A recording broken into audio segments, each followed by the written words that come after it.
Monsieur Chao. Dijon recevait début novembre une vingtaine de producteurs de thé chinois.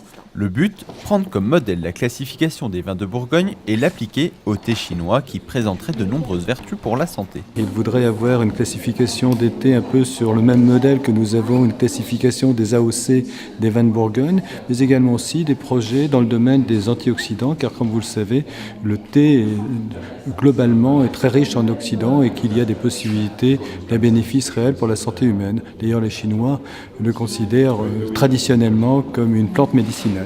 Le thé, c'est la première plante pour nous qui soignent nous-mêmes tous les jours, quotidiennement.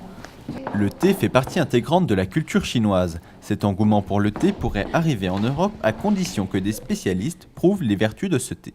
Il faut trouver des grands spécialistes dans le thé qui comprennent les deux cultures, c'est très important. Et nous, on aimerait bien représenter cette vertu de thé en Europe.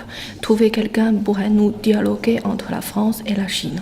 Ces travaux sur les antioxydants constitue aussi pour les industriels du thé chinois un marché potentiel sur l'Europe.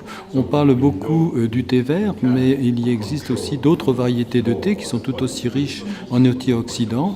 Et un peu à l'image d'ailleurs aussi que nos pépins de raisin ou la peau du raisin est riche en resveratrol qui est aussi un antioxydant. Et là encore, on a finalement ce parallélisme entre le thé et le vin, même dans le domaine des antioxydants et de leurs bénéfices pour la santé humaine.